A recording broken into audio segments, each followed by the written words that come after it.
დასრულებულია.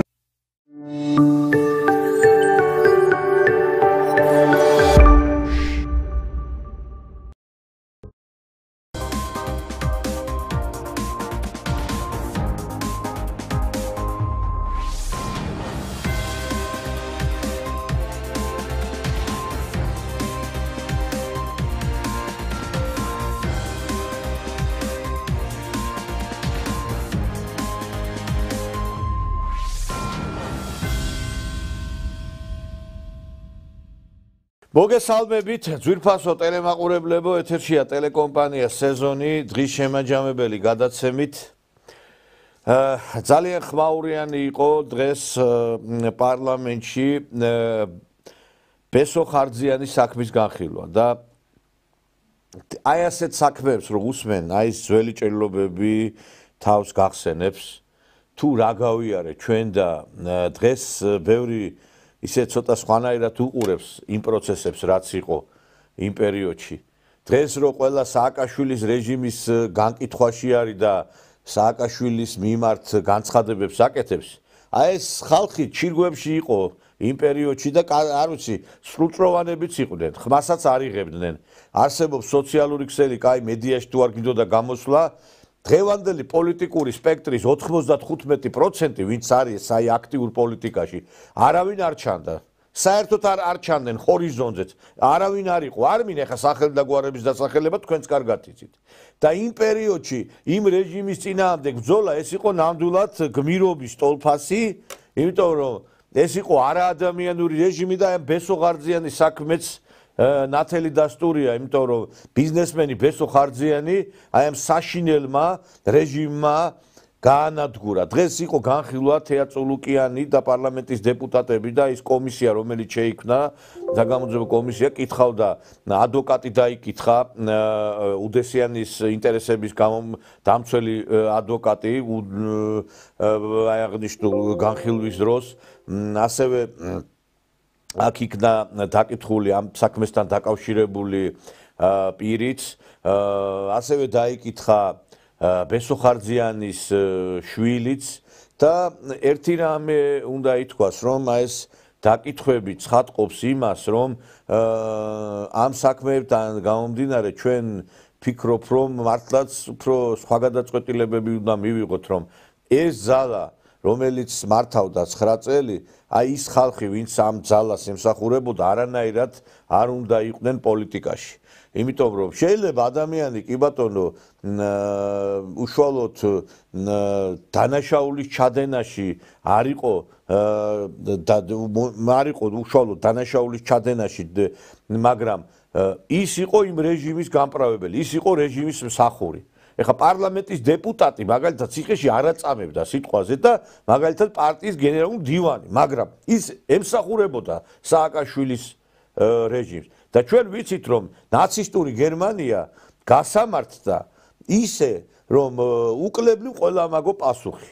და მე ვფიქრობ, რომ ამ ადამიანებს, ვინც დღეს ნაცმოძრაობაში არიან, არავითარი მორალური უფლება აქვს, არც პარლამენტში ყოფნის, არც საკრებულოში ყოფნის და არც რაიმე პოლიტიკური თანამდებობების დაკავების მათ გარკვეულწილად მორალური უფლება არ გააჩნიათ. მე ვფიქრობ, რომ აღნიშნულთან დაკავშირებით ალბათ ჩვენც უნდა ვიაქტიუროთ, იმიტომ რომ არ შეიძლება ჩვენ რომ დავიწყოთ ეს ყველაფერი. საქართველოში არსებობს ძალიან ბევრი მუზეუმი. არსებობს ჩვენი გმირი წინაპრების მუზეუმი, სამამულო ომისში ვინც დაიღუპა, არის ტერიტორიული მთლიანობის ადგენისთვის მებრძოლი ადამიანების მუზეუმი, არსებობს ოკუპაციის მუზეუმი, არსებობს უამრავი გამოჩენილი ქართველის მუზეუმი. როგორ შეიძლება საქართველოში არ იყოს სააკაშვილის რეჟიმის მსხვერპლთა მუზეუმი? აი ეს არის დიდი სირცხვილი ამ ქვეყნის. ჩვენ 11 წელია ვლაპარაკობთ ამ ნაცისტებზე, ხო? და არ უნდა იყოს მუზეუმი იმისი, რომ მომავალმა თაობებმა ნახონ თუ რა სისასტიკე ჩაიდინეს, არა მარტო ხარძიანის, არამედ თეთრაძის მიმართ, ასევე უამრავი იმ ადამიანის მიმართ, რომლებიც ეწამნენ. ზოგიერთი კი ცოცხალი გადაურჩა ამ ყველაფერს, მაგრამ ჩვენ ხო ვიცით რამდენი ადამიანი დახვრიტეს.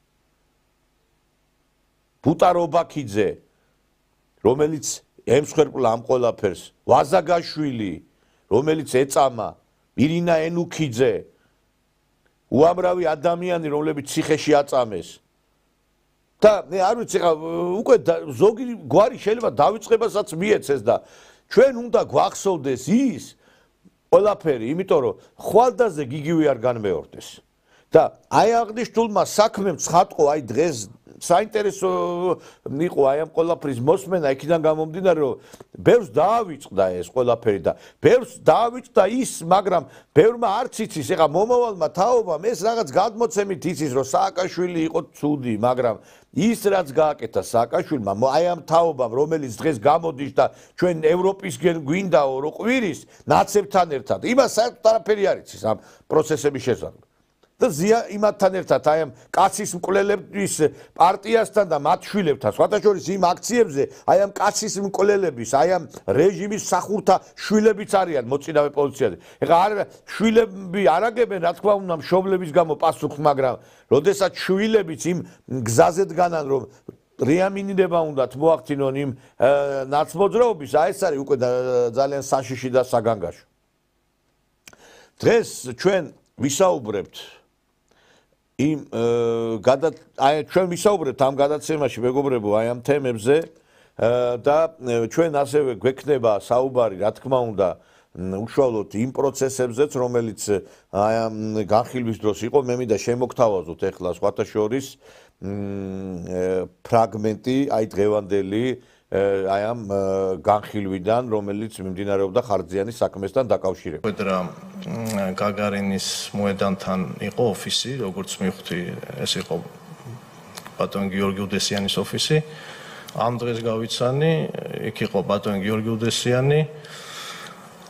როგორც მახსოვს, ქალბატონი ალბათ ეს იყო ბატონი ბესო ხარჯიანის და შეიძლება კიდე სხვა პირებიც ამ შეხვედრას შეიძლება ესწრებოდა სხვა პირებიც ეხლა უბრალოდ ვერ ვიხსენებ. გავიცანი ეს ხალხი მითხრეს რომ მეწილე ამ კომპანიის ბატონი ბესო ხარჯიანი იყო საპატიმროში და მას სურდა მინდობილობის გასხვისება და ამასთან დაკავშირებით მინდობილობის გაცემა. ხელშეკრულება გაფორმდა მანამდე ადვოკატ მომსახურების შესახებ. ვინ გაგიფორმოთ? მაია ხარჯიანმა როგორც მახსოვს. გამოიწერა ორდერი ამ ხელშეკრულების საფუძველზე და როგორც გითხარით, მალევე შეიძლება იმ დღეს ან მომდევნო დღეს შევედი, დაურეკე შესაბამის თანამდებობის პირს. ვის? იქედან? დიახ, ვის დაურეკეთ? ჩვეულებრივი წესით შევედი, სხვასთან არავისთან არ დამირეკავს. საუბარი ეხებოდა სურდა თუ არა მე მომსახურება გამეწია მისთვის, უნდა თუ არა მინდობილობის გაცემა. დამიდასტურა, მინდაო, მთხოვა რომ ეს სწრაფად განხორციელებულიყო. ეს სისწრაფე იყო არა მარტო მისი, არამედ იმ ხალხის, ვინც იმ დღეს თუ წინა დღეს გავიცანი, მათი სურვილით. თქვენ ამ მომსახურებაში გადაგიხადეთ ვინმე თანხა? ვინ გადაგიხადათ? ეს არ მახსოვს, მაგრამ კომპანიის ანგარიშზე შევიდა თანხა. რა თანხა მიიღეთ გასამრჯელოს სახით? 1000 თუ 2000 დოლარი. ეს უბრალოდ 2000 და 2000 დოლარი სამჯერ გლდანში შესვლა პატიმართან სასაუბროდ. რამდენიმე საათი დამეხარჯა ამაში და დიახ. კიდევ ერთხელ გაგაფრთხილებთ ცრუ ჩვენების თაობაზე. გადაეცით თუ არა ხარჯიანს რაიმე დანაბარები უდესიანისგან. სავარაუდოდ, როგორც მახსოვს, იყო წილის გასხვისების რაღაც კონკრეტულ პირობებზე საუბარი, მაგრამ ეხლა კონკრეტულად რაზე იყო, ამას ნამდვილად ვერ გავიხსენ. ანუ წილი რომ გაესხვისებინა ბატონ ბესოს, ამის სანაცვლოდ, თქვათ, რას მიიღებდა, აი ეს იყო რაღაც კონკრეტული გასაგებია. გიქირავეს იმისთვის, რომ შესულიყავით ციხეში მყოფ ბესო ხარჯიანთან და მისთვის გეთქვათ, რომ გიორგი უდესიანის დანაბარებია, რომ წილები უნდა გადააფორმო და პირობებზე გამართეთ საუბარი. ქალბატონთია, ამას ვერ დავეთანხმები ამ ფორმულირებას. მაშინ სწორი ფორმულირება თქვენ გააკეთეთ. ჩემი წარმოდგენით მე ვიყავი ბესიკ ხარჯიანის ადვოკატი. ეს გასხვისებისთვის ფული იყო თუ არ იყო, ეს უნდა გახსოვდეთ მე. შეიძლება უძრავი ქონება. ან უძრავი ქონება და ფული არ იყო. აი ეს დეტალები არ მახსოვს. რა ღირებულების ქონება იყო? არ ვიცი ქალბატონთია. 10 ლარი, 2000 დოლარი. თქვენი გასამრჯელო ხო გახსოვთ და წილიც გამახსოვთ? მახსოვს, მაგრამ წილის ღირებულება ნამდვილად არ მახსოვს. მე რომ თქვათ გამეაზრებინა საწყის ეტაპზე სიმძიმე, ხო, რა თქმა უნდა, მე უარს ვიტყოდი ასეთ. თუმცა ჰონორარი მაღალი მიიღეთ და არ ღირდა უარის თქმა. დამერწმუნეთ ეს ჰონორარი, ეს იყო ადეკვატური ამ მომსახურების, რაც გავწიე. თუ ერთი მინდობილობის გაფორმება 2000 დოლარი ჯდება, დავანებოთ სამსახურებს თავი და ვაფორმოთ მინდობილობები. 60 ვიყავი. ბანო დავით, 32 წლის კაცს ეჭვი მაინც არ შეგეპარათ, რომ ციხეში მყოფ ადამიანთან გაგზავნიან, ამას სხვა სიტყვა არ ქვია. გიხდიან ამაში 2000 დოლარს. შეიძლება 1000 იყო. შეიძლება 1000 მითუარესი და თქვენ დიხართ გაჭირვებაში მყოფ ადამიანთან. პლუს იმას ვერ იტყვით სისხლის სამართლის ადვოკატი, რომ თქვენ არ იცოდით ნაციონალური მოძრაობის დროს ციხეში რა ხდებოდა. ამას ვერ იტყვით და იმედი მაქვს არ იტყვით. მიდიხართ ასეთი ხელისუფლების პირობებში სისხლის სამართლის ადვოკატი ციხეში, ხვდებით პატიმარს და ესაუბრებით ისეთი წილის გადაცემაზე, რომელიც რამდენიმე მილიონი ლარი ღირს. ეჭვი მაინც არ შეგეპარათ, რომ რაღაცა სიბინძურესთან გქონდათ საქმე? კალკუნთია, მე იმ ხარისხით რომ შემბაროდა ეჭვი, ასე ვთქვათ, აუცილებლად უარს ვიტყოდი. უბრალოდ, მაგრამ მცირე ხარისხით შეგეპარათ. ყოველ შემთხვევაში მე ჩავთვალე, რომ ბატონ ბესოს იმ მომენტში სურდა მინდობილობის გაცემა და ეს მისი ნამდვილი ნება იყო. კიდევ ერთხელ სრუჩვენებასთან დაკავშირებით გავფრთხილებთ, არა იმიტომ, რომ გემუქრებით, ეს ასე არ ჩათვალოთ. ჩემთვის არ არის სულ ერთი, თქვენ თავს თქვენ რას დამართებთ, რაც დამართეთ, ის უკვე იმყოფინეთ. ამიტომ გავფრთხილებთ. გავცელდა, ამიტომ სწორად მიპასუხეთ სიმართლე. გავცელდა ინფორმაცია, რომ თქვენ ისე როგორც ეს სხვა საქმეებზე მე სტრასბურგში რომ მუშაობდი, ხშირად შემხედრია ხოლმე, როცა მიგზავნილის ფუნქციას ასრულებდა ადვოკატი. ასეთი ადვოკატები შედიოდნენ ხოლმე ციხეში არასამუშაო საათებში ან უქმე დღეს.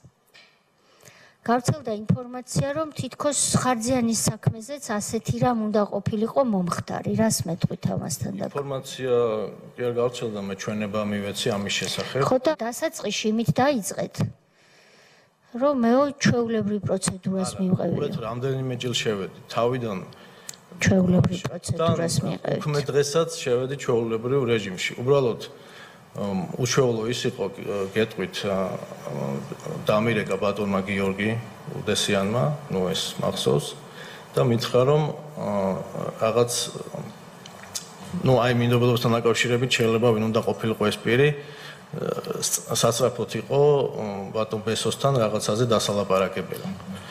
მე უთხარი ვკითხე, რომ უქმე დღე რო არის, თქვათ ეს როგორ იქნება. მან მითხრა ბატონმა გიორგიმ, რომ ამის პრობლემა არ იქნება. შეხვედრაზე შეგიშვეს იმისთვის, რომ გაგერკვიათ, რამდენად იყო ეს ადამიანი გატეხილი და დათანხმდებოდა თუ არა წილების გადაცემას.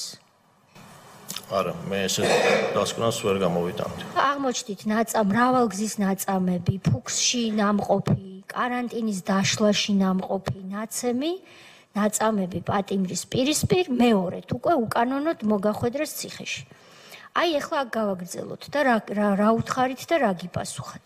აი კონკრეტულად არ მახსოვს, საუბარი იყო აი ამ მინდობილობაზე ისევ და აი ამ დასრულებაზე, ასე ვთქვათ, მინდობილობის გაცემის პროცესი. ვერ ხვდებოდით, რომ ეს იძულებით იყო, ნებაყოფლობით იყო? იმ მომენტში ვერ გავიაზრებდი ახლა. მაგრამ დათრგუნული რომ იყო ეს დასკვნა თქვენთვის გააკეთეთ. გავაკეთე ახლა იქ პატიმარი ყველა დათრგუნულია ხო? ყველა არ არის, დღეს ჩვენ პატიმარი ვნახეთ, იმას დათრგუნვის არაფერი არ ეტყობოდა. ჩაშუშული ქონდა მიღებული. თქვენ რატომ გაგიჩნდათ სურვილი მოემსახუროთ უცნობ ადამიანს ერთი, პატიმარს მეორე, დათრგუნულს მესამე, იმიტომ რომ თქვენ ვეთქვით, რომ დასკვნა გავაკეთე, რომ დათრგუნული იყო და რომელიც მრავალ მილიონიან ქონებას უფორმებს სხვას. ჩავთვალე, რომ არ ვარღვევდი ჩემი მხრიდან არაფერს. ახლა თვლით რომ არ არღვევდით დღეს? ახლა ვთვლი რომ ეს ინფორმაცია რომ ქონოდა მე რაც შემდეგ თვეების განმავლობაში გაჟღერდა, რა თქმა უნდა ამ საქმეში არ ჩავერთვებოდი. ამ საქმის გარდა რომელიმე სხვა საქმეზე მინდობილობის საკითხთან დაკავშირებით თუ ხართ ნამყოფი საპრობილისში. ამ წლების განმავლობაში რომელიც წლებსაც ახლა ჩვენ გეკითხებით. ქონდათ თუ არა შემთხვევები საზეიმო ან უქმე დღეებში შესულიყავით ციხეში.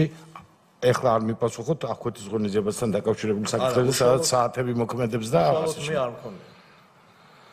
მაგრამ მინდობილობა ქონიათ. ერთი საქმე იყო ასეთი? მინდობილობასთან დაკავშირებით. კი, აი ამის გარდა კიდე ერთი იყო და მეტი არა? არა, არ მახსოვს. შეიძლება რამდენიმე იყო, ხო? იცით რომ მერვე საპრობილე იყო სასაკლაო და ეს იცოდა საქართველოს ყველა მოქალაქემ, არა თუ ადვოკატმა, რომელსაც ხშირად უწევდა იქ შესვლა. აიჭვი არ გაგიჩნდათ კლიენტის ინტერესი სად დაინახეთ?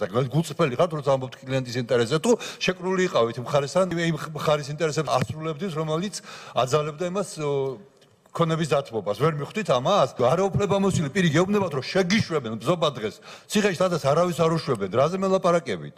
და ეს არის ინტერესი კლიენტის? არ ვიცი. პირველად გავიგე მაშინ უდესიანის გვარი, იმ დღეს როცა გავიცანი. შეხვდით ბესო ხარძიანს, რამ ეწერა იმ წერილში, რომელიც თქვენ იქიდან გამოიტანეთ? არ ვიცი, მე არ წამიკითხავს. თქვენ შეადგინეთ ეს წერილი თუ პატიმარმა შეადგინა? არ მახსოვს. უნდა გაიხსენოთ. არ მახსოვს. ჩვენ არსად არ გვეჩქარება. მოდით ერთად გავიხსენოთ. ვინ დაწერა ეს წერილი? არ მახსოვს. სავარაუდოდ თვითონ ბატონ ბესოს. მაგრამ არ გახსოვთ. მე არ მახსოვს და არ ვიცოდი რა ეწერა ამ წერილში და სავარაუდოდ არა ჩემი დაწერა. კარგი, თქვენ ეს წერილი წამოიღეთ და გადაეცით ქალბატონ მაიას. ალბათ თუ ქალბატონ მაია მითხრა და ესე მახსოვს, გადავცემდი ქალბატონ მაიას, დიახ. დესიანის მიერ შედგენილი წერილი არ გადაგიციათ ბესო ხარძიანისთვის? არ მახსოვს. თუ აგრძელებთ ხარძიანის საქმეზე მუშაობას და არ არის გამორიცხული რომ დოკუმენტების წარმოდგენა მოგთხოვოთ, მაგალითად იმ ორდერის, რომელიც თქვენ მაია ხარძიანთან გააფორმეთ. თუ დაგუჭირდა თქვენი კვლავ დაძახება და მოწვევა სხდომაზე, რა თქმა უნდა, კვლავ გაგესაუბრებით. კუსტვის საქმეზე ვაწარმოებდით ორ საქმეს.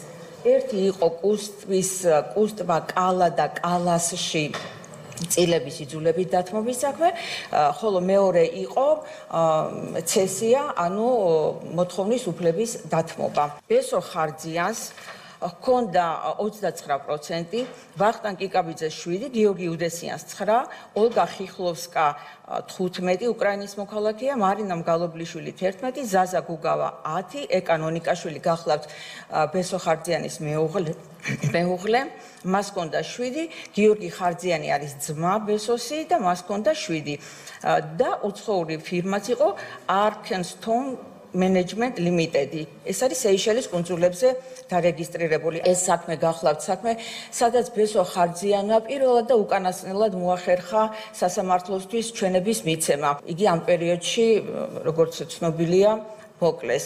ბესო ხარძიანმა სასამართლოს განუმარტა და მისცა ახსნა განმარტება, რა მდგომარეობაში იმყოფებოდა იგი ნომერ მერვე სასჯელ ახსოვების დაწესებულებაში.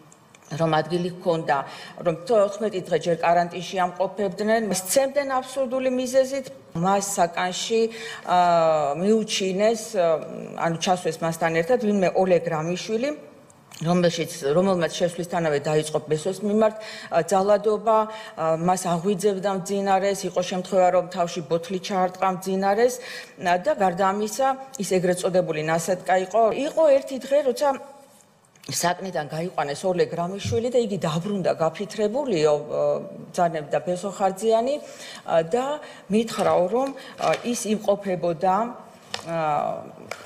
იმყოფებოდა ციხის უფროსის კაბინეტში, სადაც იყვნენ დათა ახალაია, საქართველოს თავდაცვის მინისტრის ძმა, აი ასეა სასამართლო გადაწყვეტილებაში მოხსენიებული და სოსო თოფურიძე. ყველასთან დასწრებით დათა ახალაიამ დაურეკა გიორგი უდესიანს, რომელიც იყო ბესარიან ხარძიანის პარტნიორი და იკითხა, რომ წილები გადაფორმდა.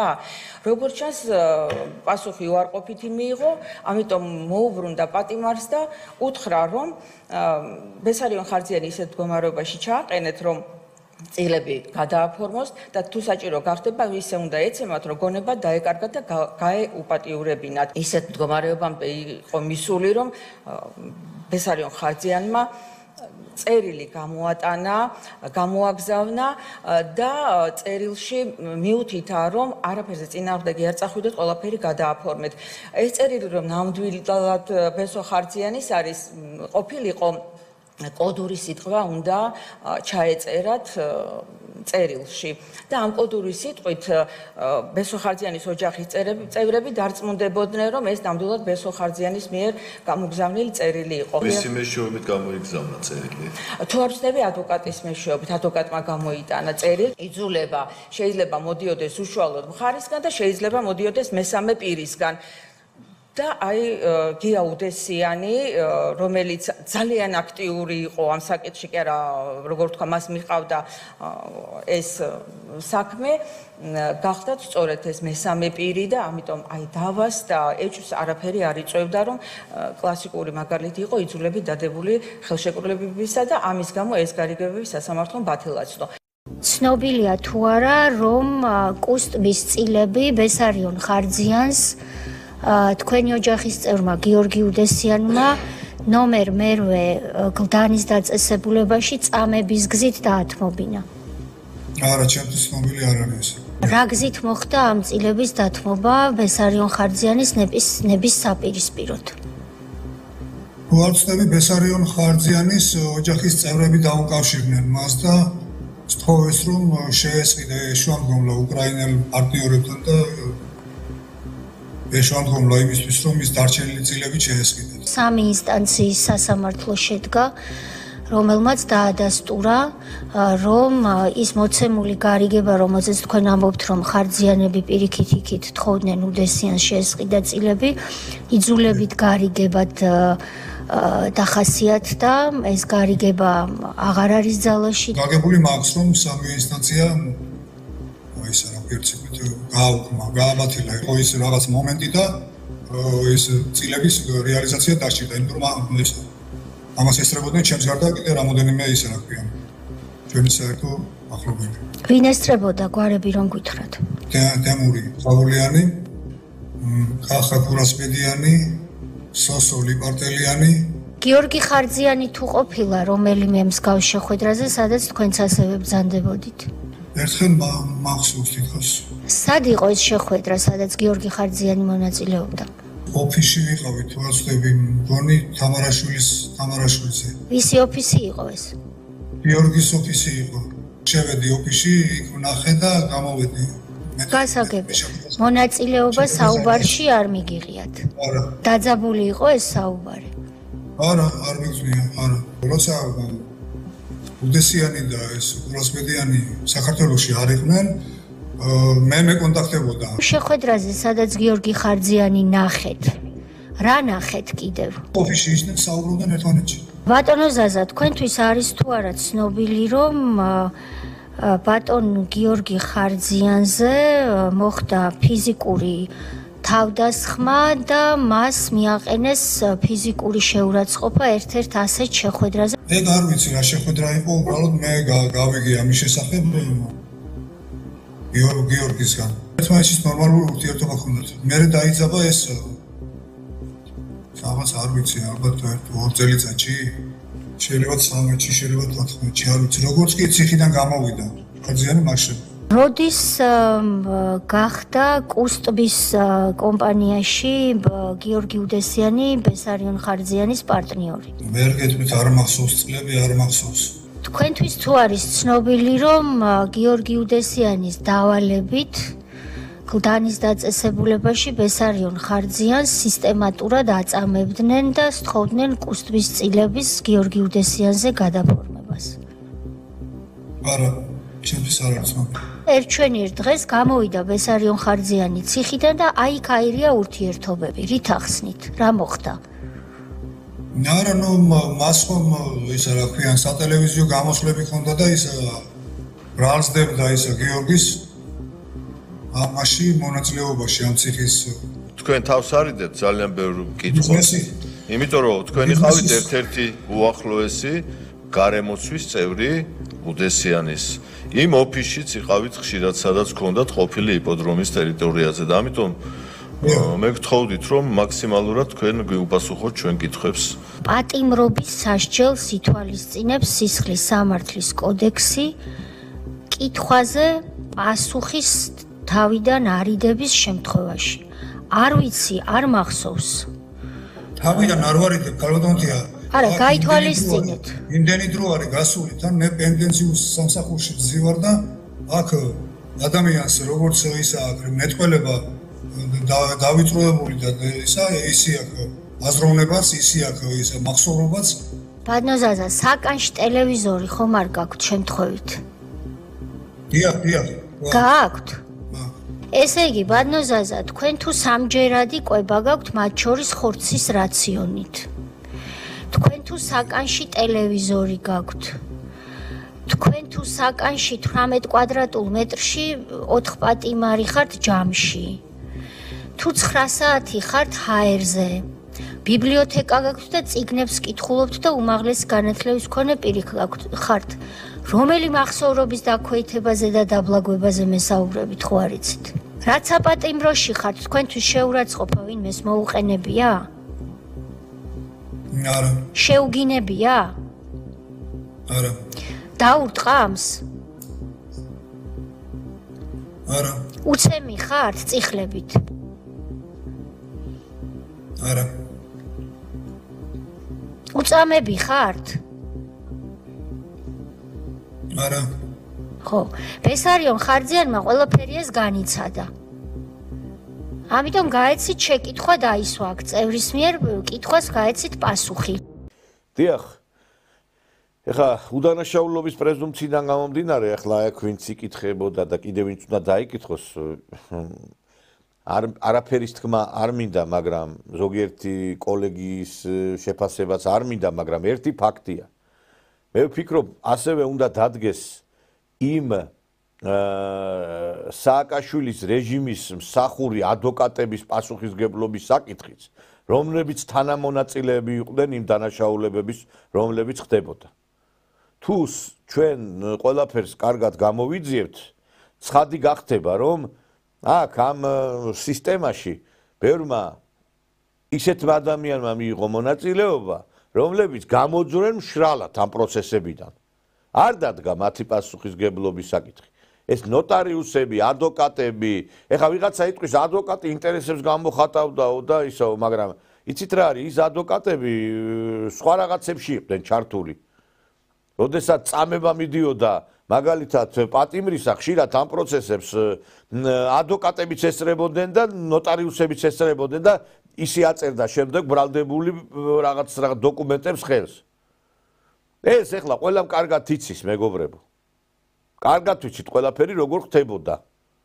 და ამიტომ ყველაფერი უნდა იქნას გამოძიებული, ჯობს გვიან ვიდრე არასდროსო, მაგრამ რა უყოთ, რომ ზოგიერთი პორტირებული ნაციონალი ისეთ სტრუქტურებშია, რომლებიც ამ ყველაფერს ხელს უშლიან. ესეც არის ერთ-ერთი ასევე საგანგაშო რამ. და სხვათა შორის ძალიან ისეთი გულის ამაჩუყებელი იყო თავად ბესო ხარძიანის შვილის გამოსვლა, რომელმაც თქვა, რომ ეს სკამი, რომელზეც მე ვზივარ, ეს არის სიმართლის სკამი, რაღაც და მე მადლობელი ვარ მამაჩემის, რომ მე აი ამ სიმართლის სკამზე ვზივარ და არა საბრალდებო სკამზეო და საბრალდებო სკამზე დღეს ბევრი არის კიდე დასაჯდომი, იმიტომ რომ უამრავს აქვს გასწრილი სისხლი თავისი ბინძური ხელებით.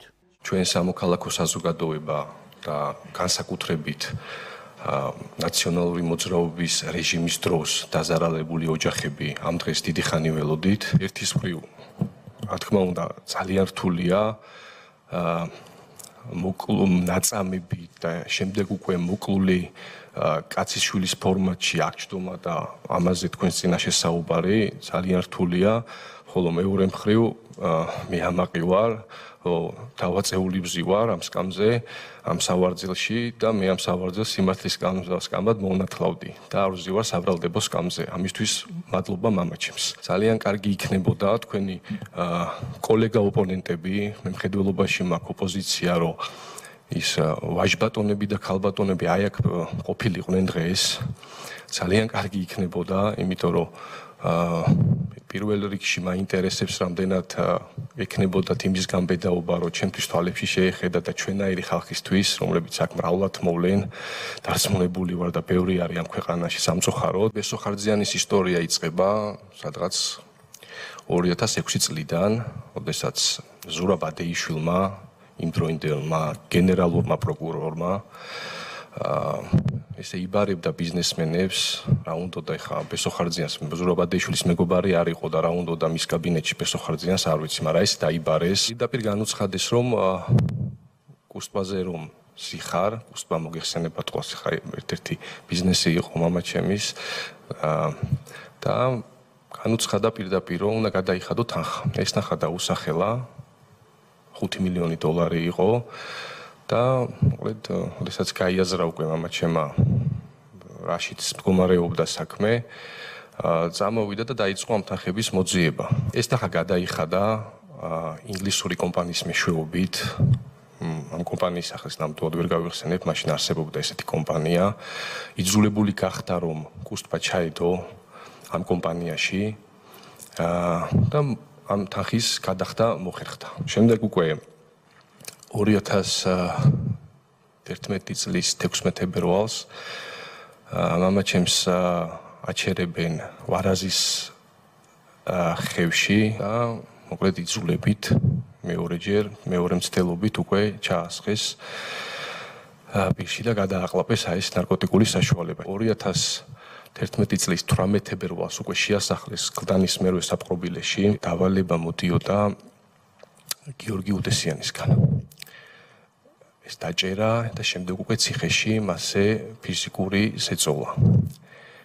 გიორგი უდესიანის ახლო მეგობარი იყო იმდროინდელი კლდანის ციხის დირექტორი ალექსანდრე მუხაძე, მოგეხსენებათ, ზედმეტ სახელად კილერა, ის იყო ადამიანი, რომელიც ტყვიების გარეშე კლავდა ადამიანებს. ამ ზეწოლამ არაფერი ვერ გამოიღო, გარდა იმისა, რომ ფიზიკურად ასე თქვა ანადგურებდნენ, ვერანაირი შედეგი ვერ გამოიღო და შემდეგ უკვე მოიფიქრეს ესეთი რამ, რომ დაავალა ალექსანდრე მუხაძემ ამ პატიმრებს, რომ უნდა ეთამაშა ბესო ხარძიანს საკანში, ვითომ ეგრეთ წოდებული მაზიანი მოუგონეს და მოუწყვეს თამაში. ეს თამაში შედგა დიდი ხნის, ასე ვთქვათ, ძალდატანების შემდეგ, იმიტომ რომ ბესო ხარძიანი ამაზე არ თანხმდებოდა. ითამაშეს და ესეთ რამეზე შეთანხმდნენ, რომ როდესაც გავალთ გარეთ თავისუფლებაზე ციხიდან, რესტორანში დავპატიჟებთ ერთმანეთს. ესეთი რამე, ასე ვთქვათ, გაითამაშეს, რომ მოკლედ დაიწყე ხა შენ საუბარი იმაზე, რომ ეს როგორც დაპატიჟება კი არ მოგიგია ამ პატიმარს უთხრეს. მოიგე როგორც რესტორანი, როგორც ობიექტი. ანუ ყველა ფეს შვებოდნენ იმისათვის, რომ ასე ვთქვათ, კუსტბამდე მისულიყვნენ. ესე უთხრეს, რომ შენი ეგრეთ წოდებული მაზიანი, ეს მისატანი $800,000 გადაიბარა გიორგი უდესიანმა. გიორგი უდესიანის იმდროინდელი ადვოკატი დავით კვაჯანტირაძე ხვდება მამაჩემს და პირდაპირ ეუბნება, რომ ამ პრობლემებს თვითონ მოგიგვარებს, გაიქცა საკნიდან, ეგრეთ წოდებული შემოწმება პავერკას რო ეძახიან ციხეში. წინა დღეს ჰქონდა ინფორმაცია, რომ ამ პატიმრებისგან, რომ თუ არ გადააფორმებ ბესო ამ წილებს, კუსტბის წილებს, პირდაპირ უთხრა უკვე აღარ უნდა მინიშნებები აღარ იყო, თუ არ გადააფორმებ ბესო ამ წილებს, დაგვემუქნენ გაუპატიურებით. რა თქმა უნდა, ხა 4 კედელში თავმოყარე კაცი როცა ზის, რა თქმა უნდა, ძალიან რთული იყო ამის მოსმენა, როდესაც პატიმრობაში იყო და ვალის დათმობა გააკეთებინეს. ციხიდან ხალხი გარეთ ვერ ახერხებდა მაშინ კრედიტის აღებას და ბესო ხარძიანმა მოახერხა, რომ TBC ბანკიდან კონკრეტულად აიღო $100,000. მე ვფიქრობ, რომ ამაზე პასუხი უნდა აგოს ამ ადამიანებმა. დღეს ჩვენ ამ თემებზე გვექნება საუბარი ჩვენს სტუმართან ერთთან, პოლიტოლოგი ბატონი ედიშერ გვენეტაძე, ჩვენი გაცემის სტუმარი, მოგესალმებით ბატონო ედიშერ. მოგესალმებით ბატონო ნიკოლოზ, მივესალმები მოყოლებას.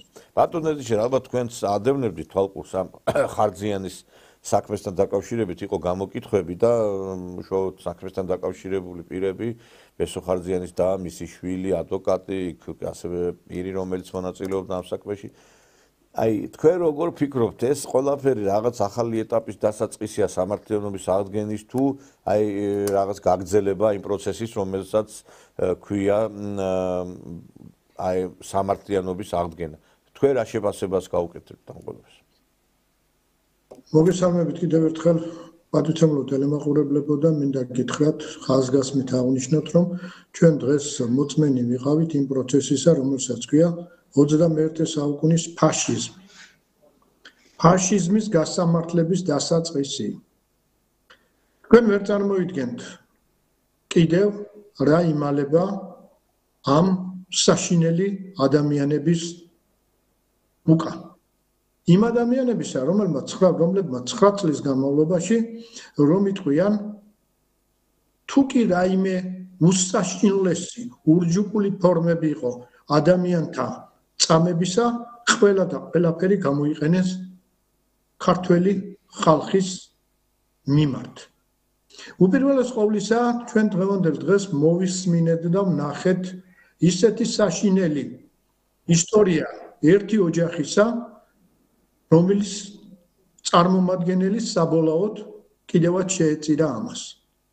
ვინ წარმოიდგენდა ჩემო ძვირფასო მეგობრებო იმას, რომ ციხიდან გათავისუფლებული ბატონი ბესარიონ ხარძიანი დაევლიდა ცოტა ხანი და შემდეგ ისევე იმ ძალების მიერ იქნებოდა ლიკვიდირებული, რომელმაც ძალებმაც მას ამდენი ვაება, ამდენი უბედურება და ამდენი საშინელება მიაყენეს, როგორც გარეთ ცხოვრების დროს, თავისუფალი ცხოვრების დროს, ისე შემდეგ საპატიმროში. ეს რაზე მეტყველებს? ეს იმაზე მეტყველებს, რომ ჩვენს ქვეყანაში არ იყო საშუალება იმისა, რომ ადამიანს თავისუფლად ესუნთქა, თავისუფლად ეცხოვრა და თავისუფლად განვითარებოდა. ჩემო ძვირფასო მეგობრებო, საქმე შემდეგში მდგომარეობს. ბუნებრივია ბევრი დასვამს კითხვას, რატომ არ მოხდა მაშინვე ხელისუფლების შეცვლისთანავე ამ საქმეების წინ წარმოჩენა და იმ დამნაშავეების თემის წინაშე წარდგენა, რომლებმაც ამდენი უბედურება მიაყენეს საქართველოს. ბესოხარძიანის ერთი ოჯახი სახე არის იმ უბედურებისა, რომელიც ტრიალებდა სრულიად საქართველოში და ამ პატარა ქვეყანაში 300,000 პრობაციონერი პატიმარი იყო. ანუ პოტენციური პატიმრები. 26,000 პატიმარს მოითვლიდა მაშინდელი საქართველო. მაშინ, როდესაც 1937 წელზე ლაპარაკობენ და იმ საშინელ 30-იანი წლების რეპრესიებზე, საქართველოში პატიმართა რაოდენობა იყო 12,000, მეტი არა. რა იყო ახლა ამის ძირითადი გამომწვევი მიზეზი? ამის ძირითადი გამომწვევი მიზეზი, ჩემო ძვირფასო მეგობრებო, იყო ის ძალა, რომელიც ძალაც მართავდა ფაქტობრივად ოკეანის გაღმიდან საქართველოს. რომელსაც ეხმარებოდნენ ოკეანის გამოღმელი მათზე დაქვემდებარებული პარტნიორები და რომელთა ნებასად განახორციელებდნენ საქართველოში არსებული პოლიტიკური ვირთხები. სააკაშვილის, ადეიშვილის, უგულავას და სხვა ასეთ სხვა ოდიოზურ ფიგურათა მეთაურობით. საქმე შემდეგში იყო, რომ როდესაც თქვენ ლაპარაკობდა, მე ვფიქრობ, რა თქმა უნდა, თქვენი მაყურებელზე მაქვს ლაპარაკი, აბსოლუტურად სწორი ბრძანდები და სწორი აქცენტებია იმაზე, რომ რატომ მაშინვე არ დაიწყო ეს სამართლიანობის აღდგენა. ვერ დაიწყებოდა. იმიტომ ვერ დაიწყებოდა, რომ მის საშინელი ძალა, რომელსაც ქვია deep state-ი, ხედავ დღევანდელ დღეს თქვენ როგორც საშინელ საოცარ წინააღმდეგობას უწევს პრეზიდენტ ტრამპის ადმინისტრაციას. იმ პრეზიდენტ ტრამპის ადმინისტრაციას, რომელმაც 2 თვის განმავლობაში გააკეთა გაუგონარი საქმეები. ამ deep state-ის წინააღმდეგ. ორ საქმეს გეტყვით მარტო, რომელიც თქვენთაგანი წარმოიდგენდით, რომ ასე ერთი ხელის მოსმით იქნებოდა განადგურებული ამერიკის ხმა და რადიო თავისუფლება. რომელიც თქვენთაგანი წარმოიდგენდით, რომ USAID ასე უაპელაციოდ იქნებოდა გაუქმებული. რომელიც თქვენთაგანი წარმოიდგენდით, რომ ასე ყოველგვარი რაღაც მოკიდვების გარეშე იქნებოდა სრულიად უგულებელყოფილი ეროვნული დემოკრატიის ფონდი. მე მგონი არც ერთი. და მაშინ, როდესაც ამ ჩვენს ხელისუფლებას ეს მაშინ რო დაეწყო, თქვენ დამერწმუნეთ, რომ მეორე, მესამე დღესვე პირობითად ვლაპარაკობთ, რა თქმა უნდა, წლებია ახლა, შეცვლილი იქნებოდა საქართველოს ხელისუფლება. მით უმეტეს, ნახეთ, როგორი სიტუაცია იყო, ორი პრემიერ-მინისტრი ყავდა მოღალატე, სუმცირე. და თქვენ ნახეთ, როგორი პარტიები იყო იმ კოალიციაში, რომელმაც შეცვალა ნაციონალური მოძრაობა. სხვებს არ დავასახელებ, მხოლოდ ერთადერთ მათგანს მოვიტოვან. ეს იყო რესპუბლიკური პარტია. რესპუბლიკური პარტია, რომელიც წარმომადგენლებიც თინა ხიდაშელი. თინა ხიდაშელი იყო საქართველოს თავდაცვის მინისტრი. რატომ ისა რა ქვია, ღმერთი არ გაიცინებს. შემდეგ ის ვიღაც ბუკა პეტრიაშვილი. შემდეგ პარლამენტის თავმჯდომარე იყო თინა ხიდაშელის ძვირფასი მეუღლე ბატონი დავით უსუპაშვილი, რომლებიც იყვნენ შტატიანი აგენტები უცხო ძალების. პირდაპირ თინა ხიდაშელი, ანუ ზედმეტსახელად მას უკვე შერქმეული აქვს ქართველი ხალხის მიერ თინა ტაივანჩიკი. ტაივანიდან იღებდა დაფინანსებას. ტაივანიდან არაფერ დაფინანსებას არ იღებდა. ეს იღებდა ამერიკის შეერთებული შტატებიდან, რომ არ გამჟღავნებულიყო, გადაირიცხებოდა. ეხლა მაყურებელს ავცე პატივთორე, მე უფრო სხვა ზედმეტსახელი ვიცი, მაკალბატონი. ხოდა ბატონებო და ქალბატონებო, ეს უკვე რაზე მეტყველებდა? ეს იმაზე მეტყველებდა, რომ საქმე ჩვენს ქვეყანაში ჩვენ დამოუკიდებელი ქვეყანა არ ვიყავთ. და ამავე დროს მინდა მეტად მნიშვნელოვან საკითხს მინდა მევაქციო ყურადღება. პატივცემულმა ჩვენმა წამყვანმა და შესანიშნავმა ადამიანმა ნიკოლოზ ბჟავანაძემ წერა ბრძანა იმის შესახებ, რომ ისეთი საშინელებები აქვს ჩადენილია და მე მგონი მინიშნებაც გააკეთა ბატონმა ნიკოლოზმა იმისა, რომ ის მასალები არ უნდა განადგურებულიყო, რომელიც იყო ეგრეთ წოდებული 27000 ფაილი. ხო ესეა ბატონო? კი ბატონო, კი. ეს არც შემთხვევაში არ უნდა განადგურებულიყო. მეც ვეთანხმები ბატონ ნიკოლოზს, მაგრამ ნახეთ ერთ მეტად მნიშვნელოვან საკითხს მიაქციეთ ყურადღება. ამ განადგურებას ესწრებოდა იმ ქვეყნის ელჩები, რომლებიც დღევანდელ დღეს ჩვენ ჭკუას გვასწავლიან. ხო ეგრე იყო? კი ბატონო. მერე გამოდიოდნენ ეს ელჩები და ის ჟურნალისტები, რომელიც ჟურნალისტებსაც ფულს უხდიდა თურმე USAID. ნახეთ გუშინ წინ ჩვენმა პრემიერმა რა თქვა, 1400 ჟურნალისტს უხდიდა ხელფას USAID. 1400 ჟურნალისტი საქართველოში დავერბობკებული ყავდა. 1400 ჟურნალისტის ოჯახს კვებავდა. და ესენი, რა თქმა უნდა, მათი ყურმოჭრილი მონები იყვნენ. მე ვიტყოდი იმ ისა ოდიოზური მზია ამაღლობლის მეთაურობით, რომელ მზია ამაღლობელსაც დღევანდელ დღეს წარმოაჩენენ როგორც მეორე, როგორ გითხრათ, კომუნისტების დროს გახსოვთ ალბათ, ბატონო თქვენ ნიკოლოზ თქვენ ანჟელა დევისი იყო, რა ამბები იყო ატეხილი, თავისუფლება ანჟელა დევისი ამერიკაში იყო დაპატიმრებული თუ რაღაცა იყო, ერთი ისა რა ქვია, თმაგაჩეჩილი ქალბატონი იყო. ხო. რატო ვაქცევ ამას ყურადღებას? იმიტომ რომ მათ ფაქტობრივად ამ deep states და მათ მიერ წარმომადგენელ ქვეყნებს,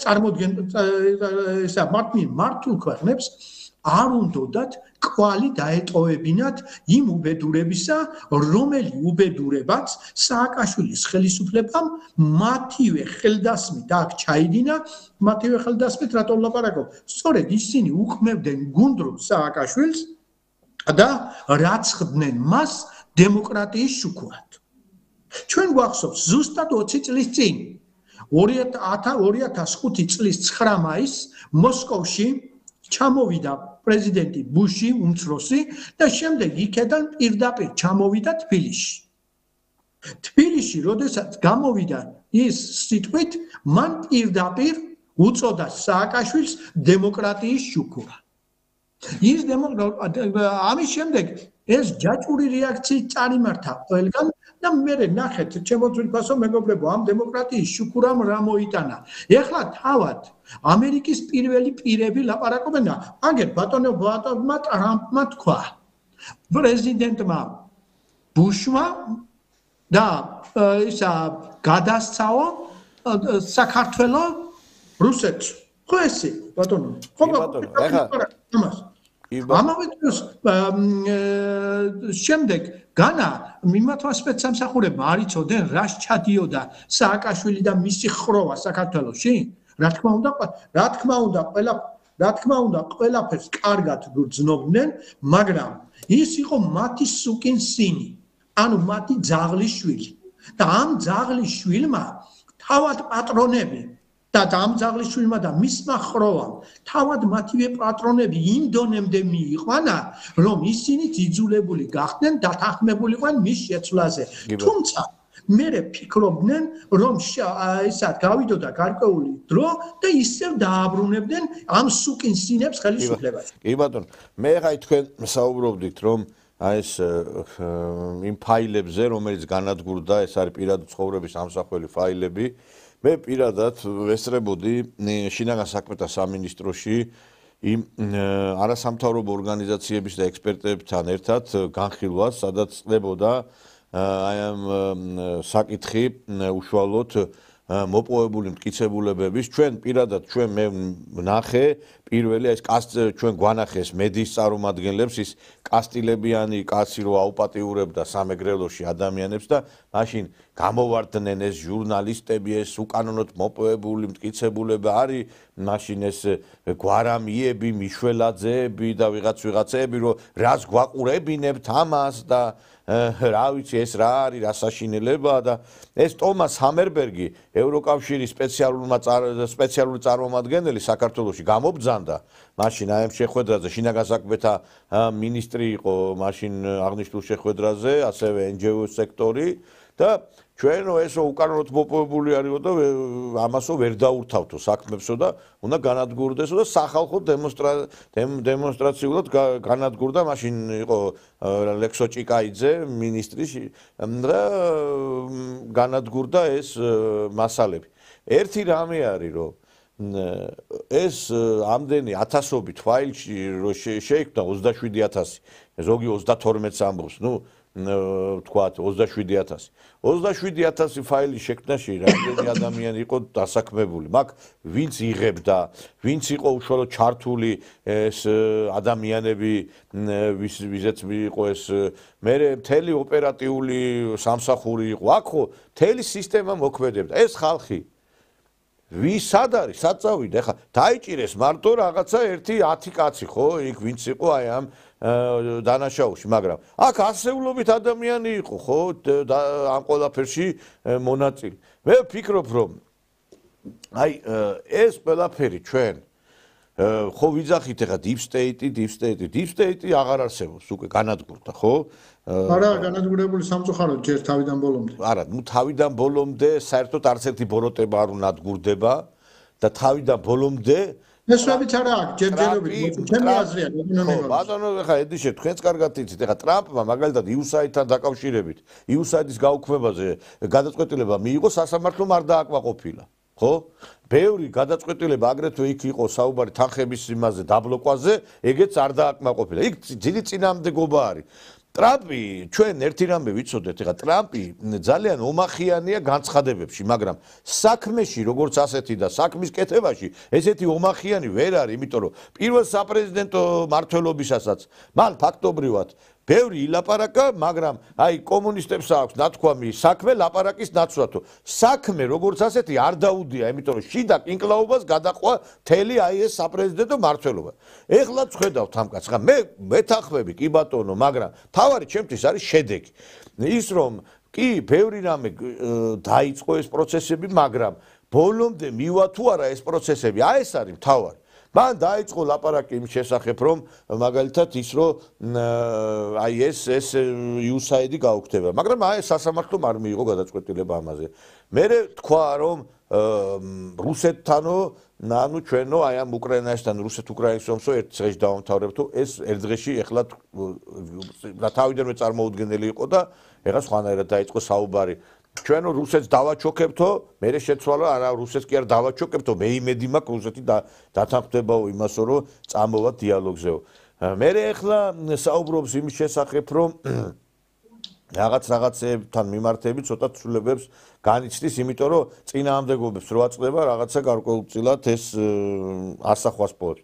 ჩვენ ტრამპის იმედი კი არ უნდა გქონდეს. არასდროს არ იქნება საჩვენო ხელისუფლება არსა.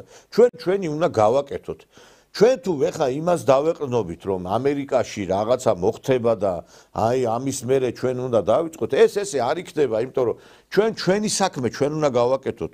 ეხლა აი ეს ხალხი, აი ეს ადამიანები, ვინც ამაში იყო ჩართული, ყველანი უნდა გასამართლდეს და ასევე არავინ პოლიტიკაში არ უნდა იყოს ისეთი ადამიანები, ვინც ამაში უშუალოდ პირდაპირ თუ ირიბად მონაწილეობდნენ. ეხლა ბატონო ედიშერ, თქვენ რომ ამბობდით ხმამაღლა მაშინ, მე რომ ამბობდი ამას ჩვენსა და იმ ხალხს შორის ვინც შირგვებში იყო რაღაცა უპირატესობა არ უნდა იყოს? რა თქმა უნდა. მე რო ვიძახდი, კაცო და მე რო უპირისპირდებოდი და მაშინ სიცოცხლეს ვწირავდი და ჩემზე უფრო მეტად ხვები წირავდნენ, მე არ ვიძახი, მე არ ვარ ის კაცი რო ეხა მე ბოდიშთა ციხეში მაინც არ ყოფილი ვარ და ზოგი ციხეში იყო, ზოგი საშინელება გაიარა და მე იმ ადამიანების უფრო მაღლა ამყავს და მეც ურისკავდი, მეც მონაწილეობდი, გამოდიოდი ეთერებში ვსაუბრობდი, უპირისპირდებოდი ამ ყველაფერს და ზოგი გოგლი მოგლი ჭამდა და ეხლა ბიჭო ღმერთი ჯული რაღაცა ხო არსებობს ამ ქვეყანაზე რაღაცა ხო უნდა იყოს ჩვენ შორის ეხლა ამ პარლამენტში რო არის ხალხი რომლებიც ლაპარაკობენ ამ სააკაშვილზე სადიღავი შვილო ეს ბოდიში და იმ 9 წლის მანძილზე რა სოსკას წოვდი თუ ბროდიში და მართლა იმ ქალის არ იყოს 2012 წლამდეო მეო ბოდიში და იმას შვებოდიო და იმას შვებოდნენ ესენ იცკაცო და ამიტომ ვიძახი რომ აი ეხლა მაგალითად მუზეუმის გაკეთებას რა ის აქვს და დიპსტეიტი რა შუაშია,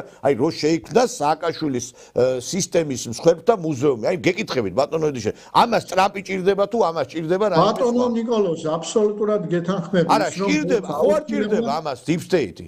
ვისაუბრებ ამის შესახებ. არა, ეს იცით რატო რომ აი ეს ბავშვები მომავალი თაობა უნდა მიიყვანო და ანახო, კაცო, ხო? ამას ჩვენ მე ვლაპარაკობ და თქვენ აგოჩე რატო არსებობს მაგალითად ის ოსვენციმის ბანაკის მუზეუმი რატო არსებობს მაგალითად იგივე ფაშისტთან დაკავშირებული მუზეუმები რატო არსებობს იმიტომ რომ ის მარტო ის კი არ არის რომ ანახო რომ არ განმეორდეს აქ არის პრევენციული ზომა მუზეუმს პრევენციის ზომაც გააჩნია და ის რომ შენ ანახებ ეგ ერთია და ხვალდაზე რო ეგ არ მოხდეს იმიტომ რომ ის რომ ნახავს რომ აი რასაშინელება იყო ხვალ რო არ მოხდეს ეგ იგივე ხო ამას რატო უნდა ეხლა ვერ გავიგე ტრამპი ბრძანებას გამოსცემს ამის თაობაზე? ბატონო ნიკოლოზ, თქვენ რასაც ბრძანებთ ამ მუზეუმის შესახებ სიტყვა ყოველ სიტყვაზე გეთანხმებით. მე ერთს დავამატებ. ეხლა ამას ბოდიში ბატონო ედიშე, ამას იმიტომ ვლაპარაკობ, რომ 5000 ლარიანი ჯარიმების ინიციატივა იყო ჩემი.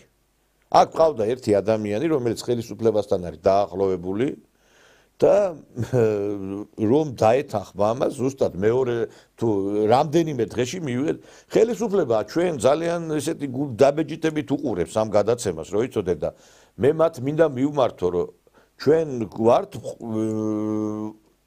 გაწვდით აქედან იდეებს და აი ეს აუცილებლად არის გასაკეთებელი და იმედი ბატონო ნიკოლოზ მე სრულიად გეთანხმებით მუზეუმის შესახებ და მეც ერთ რაიმეს დავამატებდი. მithქვამს მე ზოგიერთ ტელეეთერში და თქვენს ტელეეთერშიც მინდა გავახმოვანო ასეთი რა. მეორე მსოფლიო ომი როდესაც დამთავრდა, მეორე მსოფლიო ომის დამთავრების შემდეგ თავად გერმანიაში ამერიკელები დადიოდნენ მათ მიერ კონტროლირებად ტერიტორიაზე და სოფლებში ჩადიოდნენ გერმანელებს მოგეხსენებათ მაშინ შუქის ძალიან დიდი პრობლემა იყო და ჰქონდათ ეგრეთ წოდებული დვიჟოკები და ამ დვიჟოკების მეშვეობით უჩვენებდნენ ფილმებს რომელიც თავად გერმანელების მიერ დოკუმენტურად იყო გადაღებული რას აკეთებდნენ ისინი საკონცენტრაციო ბანაკებში ამიტომ თუ ვინმე თავს ჩაუნავდა მოკიდებდნენ ქეჩოში ხელს ქეჩო ამ შემთხვევისათვის კი სერია და თავია, ააწევინებდნენ თავს ზემო და აყურებინებდნენ ჩემო ძვირფასო ტელემაყურებლებო, რომ რას ჩადიოდა გერმანელი ნაცისტები. ამიტომ ბატონი ნიკოლოზი რასაც ლაპარაკობს, მე მას მინდა დავუმატო. ის ახალგაზრდობის ნაწილი, რომელიც დაბოდიალობს და იფურთხება და იგინება და რაებს არაკეთებენ ხოლოს და ბოლოს კაცო საჭმელში ჩაუფურთხევ. ეს გერმანელი ფაშისტებს არ უკადრებიან, რაც მაგათი კადრეთ. მე მინდა შევთავაზო ასეთი იდეა, რომ ის მათი ნამოქმედარი უნდა მიიტანონ სკოლებში და სკოლებში უნდა აჩვენონ. არ არის ბატონო ედიშერ საჭირო სკოლები, მუზეუმი გააკეთონ მეთქი. აი, მუზეუმში ეხლა მუზეუმში ერთი წამით, მაშინ ერთი გიასალუქვაძე. მაგასთან ერთად ლაპარაკობთ. არ უნდა ერთი, აი გეტყვით ერთ რამეს. ეხლა მუზეუმზე რატო ვლაპარაკობ, იცი? ეხლა ამ სამართლიანობის აღდგენა, რაც ეხლა აი კომისია შეექმნა პარლამენტში, ამას სჭირდება დრო, ამას შეიძლება 1 და 2 და 3 წელიც დაჭირდეს ამ ყველაფერს, ხო? მუზეუმის საკითხი გადაწყდება თუ იმუშავე ოპერატიულად 1 თვეში. 1 თვეში. შენობა აიღონ, მიიტანონ, ეხლა იმას იმ შენობას დაცვა არ ჭირდება, ოქრო და ვერცხლი არ მიაქვს და ბრილიანტი ვერაფერს ვერ მოიპარავენ ისეც.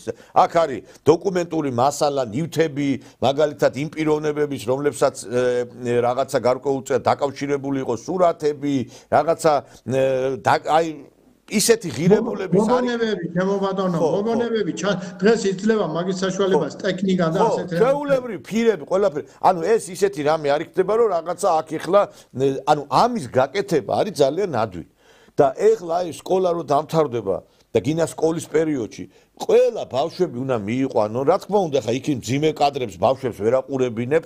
არ შეიძლება უყურო. ხო, აქ იქნება ოთახები, რომლებშიც შეიძლება ისიც აყურებინო ბავშვებს, რაც შეიძლება თუ ბავშვები არ იქნებიან მოზარდები, იმათ სხვა რაღაცას აყურებინებ, პლუს კიდე გაეცნობიან ავსებ და უცხოელები რო ჩამოვლენ, ოკუპაციის ხასთან რომ მიყავთ და ზოგიერთი ბოდიში შარვალჩახტილი მიყავთ იქა, არ ვიცი. აი ეს ადამიანები, ის ელჩები, რომლებიც ჩამოდიან, გმირთა მემორიალზე რომ მიდიან და ყვავილები რომ მიაქვთ, უნდა მიიყვანონ ამ მუზეუმშიც და მე აღარ ექნება ცურვილი, ნაცმოძრაობასთან მივიდნენ და იქ დაждდნენ მოლაპარაკებაზე, იმიტომ რომ არ შეიძლება შენ დაждდე იმ პარტიასთან, ვინც შექმნა საქართველოში ფაშიზმი. ეს არის ქართული ფაშიზმი, რომელიც ქართული ფაშიზმი, აი ნაცისტურ ფაშიზმზე უარესია, რატო იცით? იმ ჰიტლერს რა თქმა უნდა, ჰიტლერს არავითარი გამართლება არ აქვს და ნაცისტურ ფაშიზმს გამართლება არ აქვს, მაგრამ მიმა თავიანთი ჭკუით გერმანიისთვის კარგი უნდა და გერმანელ ხალხს არ ხოცავდნენ და ესენი ქართველებს ხოცავდნენ. ჰიტლერი და გერმანელები ხოცავდნენ სხვებს, გესმით? და ესენი ქართველებს ხოცავდნენ, კაცო. ესენი უარესები იყვნენ. არ გამიგოთ ისე რომ მე თქვენს იდეას რაიმეს და ამიტომ აი ეს იქნება აი იმ არა რა არის მე რაც უფრო იოლი გადასაწყვეტია რაც ადვილად არის გადასაწყვეტი მოდი ჯერ ეს გავაკეთოთ აი 5000 ლარიან ჯარიმება მე არ ვიცი შეიძლება სხვამაცა თქვა ეს იდეა მე ხა არ ვარ ის რომ დიდი წარმოდგენა მქონდეს ჩემ თავზე და ვაიმე და უიმე მაგრამ გამოიღო შედეგი ხო გამოიღო შედეგი დღეს რო იქ არ დაბოდიალობენ ეს ამის შედეგიცა ნათქვამია ხო იცი რუსთაველს აქვს დათამი შიში შეექვს სიყვარულსაო რო იცი კაცმა რომ 5000 ლარს დაგაჯარიმებენ და ეხა რა კაცი ეხა ფიქრობს ეხა რო არ გადამიხადოს იმ ფონდმა ეხა კი ფონდები იხდიან მაგრამ ფიქრობს მაინც ეს უბრალო კაცი ვაი და ფონდმა არ გადამიხადოს ამიტომ გაჭრა ამ ყველაფერმა ხო გაჭრა ხო და ეხლა ეს მუზეუმი იქნება მომავალი თაობისთვისაც იმ დიპლომატებისთვისაც რომელიც თითეული პროტოკოლში ჩაუწევ ჩამოიყვან იმ უცხოელ დელეგაციას წაიყვან იქ ანახებ ეხა თუ არ ედობება არ ანახებთ მაგრამ ეს არის ძალიან მნიშვნელოვანი მე ვფიქრობ აი ამის გაკეთება ამას დიდი ხანია ვსაუბრობ მე და რატო არ გვაკეთებთ მე ვერ ხვდები ბატონო ედიშენ რა მე გითხარით ბატონო ნიკოლოზ რომ სრულიად ვეთანხმები ამ თქვენს იდეას არა თქვენ რო ეთანხმებით ეს კარგია მაგრამ თავარია ისინი დამეთანხმონ ვინც საჭირო მე ვეთანხმები ჩემი ვეთანხმებით გამყრელიძის დასკვნას ხო და მეტი ვინდათ კიდე დავამატო თქვა, იმიტომ ვლაპარაკობ, რომ ეს ასე უნდა გავაკეთდეს, იმიტომ რომ ყველა მასთან ერთად კარგი იქნება, უბრალოდ თუ ეს მე რაც ვთქვი, რომ სკოლებში, რაიონებში ამას უჩვენებენ, და ეს ძალიან კარგად საქმეს გამოიღებს იმაზრით, რომ ერთხელ ბოლოს ერთხელ და სამუდამოდ დასრულდება ის ავადსახსენებელი აკეთებდნენ, არ აკეთებდნენ, დადგმულია, არა დადგმულია და შესაბამისი მომზადებული ადამიანები თან უნდა ახდნენ ამ ფილმების თუ რაღაც იქნება მის ჩვენებას. ეხლა ეს არის ურთულესი საქმე. რატო არის თქვენ ძალიან კარგად ბრძანეთ, როდესაც საუბრობდით ძალიან ბევრი ადამიანი, რომელიც იყო ამ საქმეში ჩართული. აი, უპირველეს ყოვლისა, ნიურნბერგზე დაისაჯა მთავარი სამხედრო დამნაშავეები. აი, მთავარი სამხედრო დამნაშავეები, ქართველი ერის წინაშე მთავარი დამნაშავეები აუცილებლად უნდა დაისაჯონ.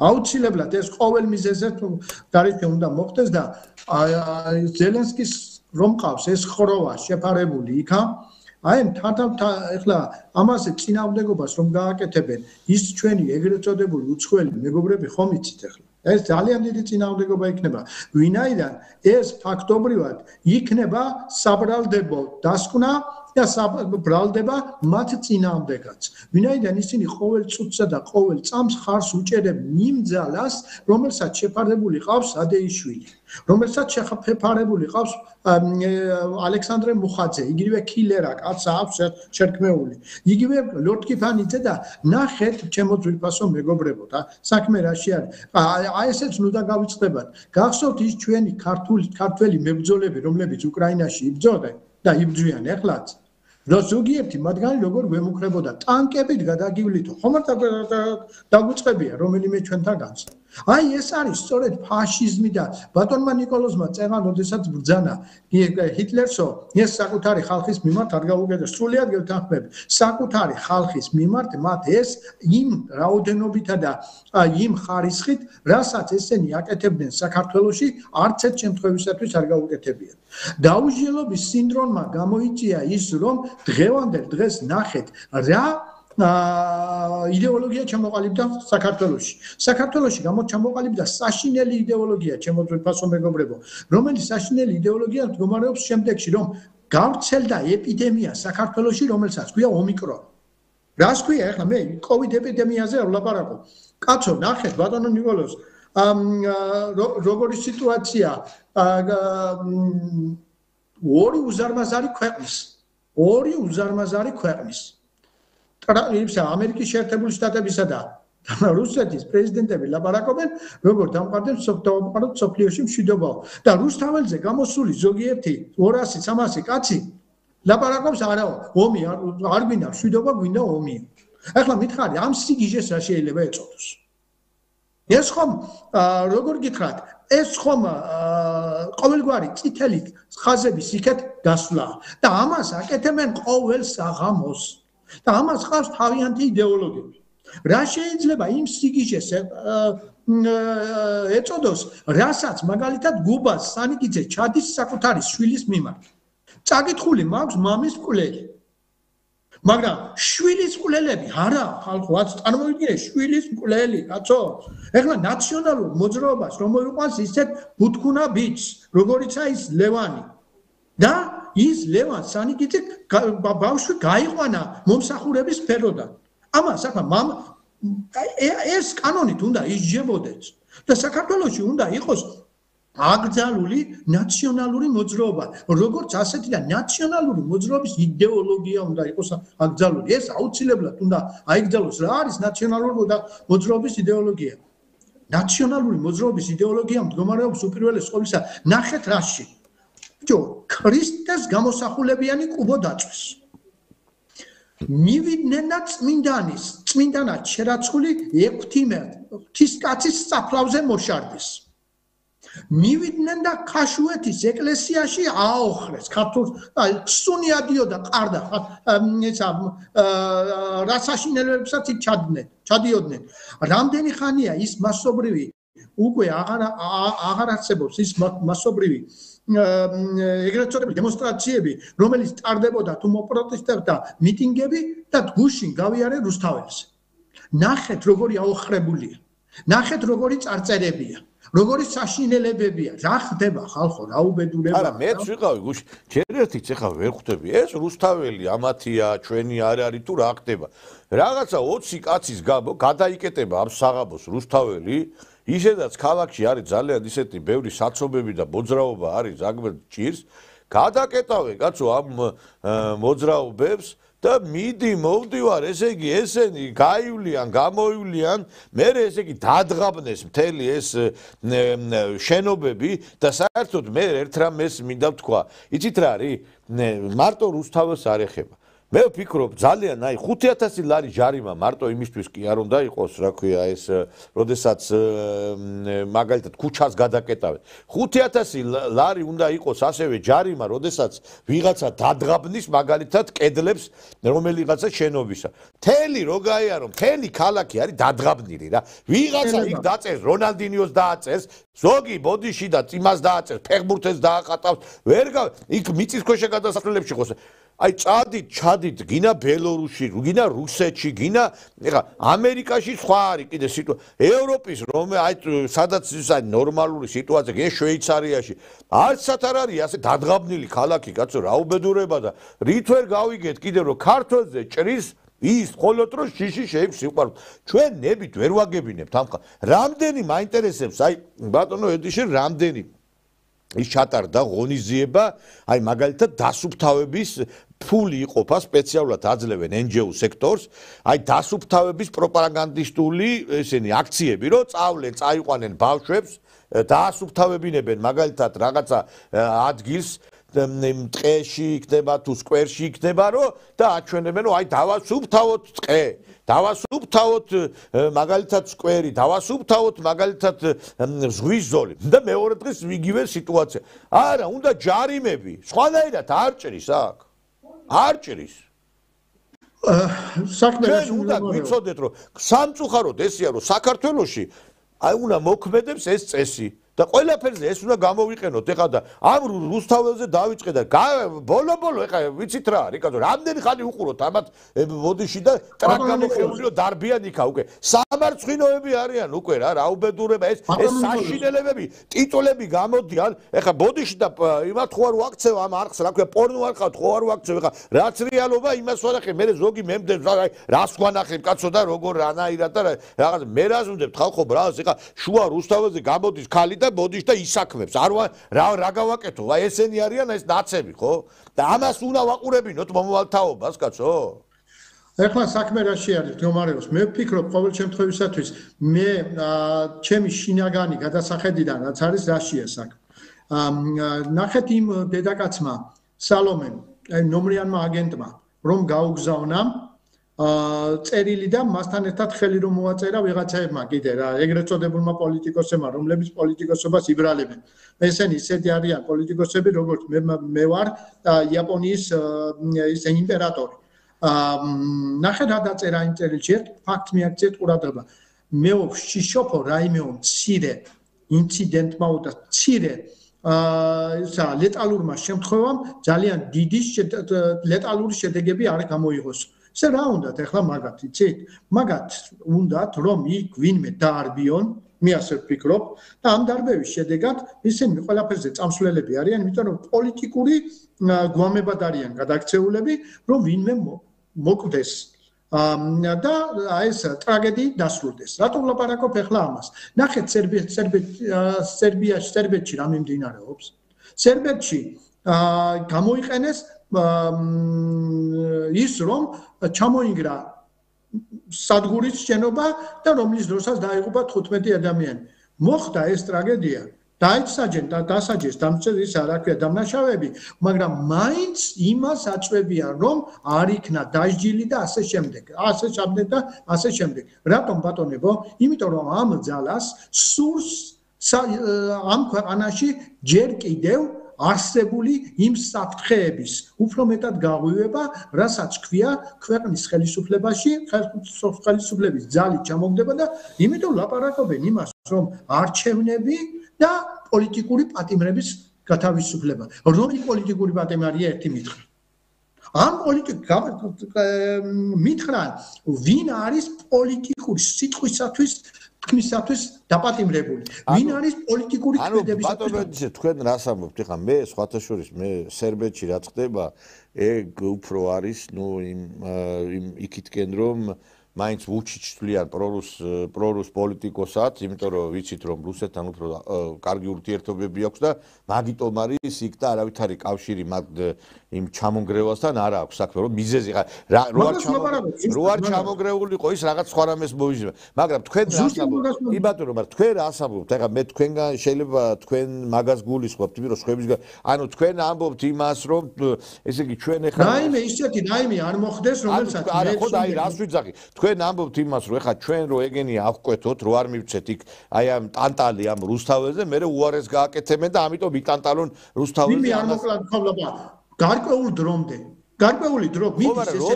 ეხლა მე ზაფხული მოვა და ის ზაფხულში უფრო მე გახტილები გამოლეს საერთოდ. ხოდა მომისმინეთ ჩემო ბატონო იარონ გახტილებმა და გახტილები როდესაც იქნებიან უპირველეს ყოვლისა თქვა ჩვენმა პრემიერმა ბიუჯეტი ივსება. ივსება შეავსონ. ეხლა მაგრამ ნახეთ როგორც ნანუკა ფონდარასტების ფონდარასტებს ლაპარაკობ. ნანუკასნაირი ფონდარასტების ფონდები დაადაღდება. ნახეთ რა ტივილი აქვს დატეხილი. ვიღაც ქაჯაია, ბაჩო ქაჯაია თუ რაღაცა, ის კივის დღევანდელ დღეს ნახეთ, არიქა მიშველე დარმა 5000 გადასახადი. თუ არ ქონდას, შემამაცხონებულო, გადასახადი და თუ არ გაქვს არაფრის თავი, რას მიბანდალობ იქა რომ მიდიხარ? მეორე ნახეთ როგორი მაგარი ვაშკაცებია, როგორც კი დააპატიმრებენ რომელიმე მათგანს, ყვირიან, ვაი დედიკონა, მიშველე, ვაი ისა უმძიმებს გომარებაში, ნახეთ ის ვიღაც გიორგი ჩიკვაიძიეთ, ასეთი უამრავია, ამიტომ საჭირო არის იმაში გეთანხმებით მე თქვენ რომ შიში შეიქს სიყვარულსაო რო თქვა აუცილებლად ადამიანების მიერ არის მოგონილი კანონები ადამიანის მიერ არის მოგონილი დემოკრატია მაგრამ დემოკრატია როდესაც კანონებს ცილდება და დემოკრატიაში არ ჯდება იმ შემთხვევისათვის უნდა გამოიყენო ის ძალა რომელიც ხელისუფლებას აქვს ანუ ხელისუფალი ნახეთ როგორი მაგარი სიტყვა გვაქვს ჩვენ ქართველებს ხელისუფალი ხოდა ცხონებულმა ბაბუაჩემმა იტყოდა როდესაც არც ერთი გაგივა არც მეორე არც მესამე და არც მეოთხე მერე უნდა აიღო და უნდა ჟეშტო ყურისძირშიო ჟეშტვას ამ შემთხვევისათვის მე პირდაპირ მნიშვნელობითავლაპარაკო ამ შემთხვევისათვის შესაბამისად არსებობს ჩვენი წინაპრები რასაც ეძახდნენ ვირის აბანოს და უნდა მიაბრძანო იმ ვირის აბანოში რომელი ვირის აბანო კეთილი უნდა ინებოს და უნდა იგემოს ეს აუცილებლობას წარმოადგენს ამიტომ მე ახლა როდესაც ვხედავ ამ პროცესებს გალაქტიონი ლაპარაკობდა იმის არ იყოს დღესავით არის ჩემთვის ნათელი და სიტყვის ჩემზე შთამომავლობაო ასევე ნათელი არის რომ ეს ძალა წარმავალია აი ბატონო და სულ მალე წარმავალია ახლა თქვენ წარმოიდგინეთ როგორ საშინო სიტუაციაში არის ძალას რომელსაც სალომე ზურაბიშვილი ეყოლება ლიდერად და ამაზე ფიქრობენ რომ სალომე ზურაბიშვილი იყოს საქართველოში ლიდერად ან ლიდერად იყოს ჭიჭიკო ვაშაძე ან ლიდერად იყოს ჩემო ბატონო ნიკოლოზა გვარამია და ასე შემდეგ და ასე შემდეგ იმათა და იმათ წარმატება რომ არ უწერიათ ეს ხო ყველა ჩვენთაგანმა ვიცით ნახეთ გუშინდელ დღეს რა კონვულსიებში იყვნენ ჩავარდნილი ჯერ იყოთ ახლა თქვენ წარმოიდგინეთ არჩევნებში მონაწილეობას არ ვიღებთ არ უნდა მიიღოთ მაგათმა არჩევნებში ადგილობრივ არჩევნებში მონაწილეობა რატომ არ უნდა მიიღოთ იმიტომ არ უნდა მიიღონ რომ მაგალითად ჩემთან ვინმე რომ მოვიდეს და ჩემისთანაც მოქალაქესთან მაგათი წარმომადგენელი იტყვე შეეკითხებიან ბიჭო თქვენ გამაგებინეთ ერთი საქართველოს და უკრაინის ნაკრები ფეხბურთს რომ ეთამაშებოდა ერთმანეთთან რატო უსურვებდით საქართველოს ნაკრებს წაგებას მერე ეტყვიან შეიძლება თქვან არაო არ უსურვებითო მაშინ რატო ყვიროდით იმას რომ უკრაინას ქულა ჭირდება და უკრაინა მძიმე დღეშია და ეხლა ჩვენ მას უნდა დავეხმაროთ რატომ იყავით გუშინდელ დღეს უმეტესობა ნაცების აბსოლუტური უმრავლესობა მომხრე იმისა რომ საქართველოს დამარცხებულიყო სომხეთთან და რა დღეში ჩავარდით როდესაც ჩვენმა გუნდმა ბრწყინვალე გამარჯვება მოიპოვა აი ამ პროცესების შესახებ უნდა იყოს აუცილებლად შემოძვირფასო მეგობრებო სახელმწიფოსა და ხალხის გაერთიანება, რომელიც კიდევაც არის. და მწერან deep state-ზე როდესაც ვლაპარაკობდით ამ საკითხების შესახებ, არ შემიძლია ჩვენს მაყურებელს ასეთი რამ არ უთხრა. რატომ არ მოქმედებდა ამ დრომდე ხელისუფლება? მეგობრებო, მიაქციეთ ერთ რაიმეს ყურადღება. ნახეთ, როგორ ერთად ამოქმედეს იმ deep state-ელებმა ყველაფერი deep state-ის წარმომადგენლებმა სპორტსმენებში. ნახეთ რა გააკეთეს. ერთი ფეხბურთელი თუ დატოვეს, რომელსაც არ დაძალეს და არ ათქმევინეს, რომ ჩვენ ამ ძალადობისო სახელმწიფოს დავასრულებ ბატონო ნიკოლოზ, სახელმწიფოს მხრიდან ძალადობის მომხრეები არა ვართ. ბიჭო, შემომაცხონებულია. ისინი გონიერი ხალხია. თქვენ გონია იმას ვერ ხედავდნენ, რომ ეს მოპროტესტეები სახელმწიფოს წინააღმდეგ იყვნენ მიმართული და სახელმწიფოს წინააღმდეგ ძალის გამოყენება შეუძლებელია. ეს შეუძლებელი არ დაგმო, მაგრამ საქმე რაში იყო? მათ რომ ეს გაეკეთებინათ, გაუკეთებდნენ ისეთ რაიმეს, რომ ფეხბურთს კი არა საერთოდ დაატოვებინებდნენ ყველაფერს. არ იყო ამის ფაქტები? ნახოთ, ამათ კი არა მარადონას გაუკეთეთ. ხო გახსოვთ ბატონო ნიკოლოზ დიეგო არმანდო მარადონას სოფლიო ვარსკვლავს რა გაუკეთეს? აი ეს ძალები აკეთებდნენ ამას და მე ნახეთ ის მორაგბეებმა გუშინ წინ გაგვახარეს კვირა საღამო არის ხო როდესაც 4-5 დღის უკან რო გაგვახარეს მორაგბეებს გააკეთებინეს განცხადება ბიძინა წინა ივანიშვილის წინააღმდეგ იმ ბიძინა ივანიშვილის წინააღმდეგ რომელმაც 200 მილიონი ჩადო რაგბის განვითარებაში და ნახეთ ჩვენი რაგბი რა სიმაღლეებს იპყრობს ამას ეხლა ჩვენ ბრიყვები კი არა ვართ რო ვერ ხვდებით აი ეს გვინდა ჩემოძვირფასო მეგობრებო გითხრა და გაანალიზოთ რომ პოლიტიკაში ერთბაშად ყველაფერი არ კეთდება არამედ კეთდება ეს მეთოდურად და კიდევ ერთხელ მეორე გამოიყვანეს და აყვირებინებენ იმას ცალკეული ხელოვნების დარგის წარმომადგენლებს ან და ამათ წარმოუდგენიათ ამ საცოდავებს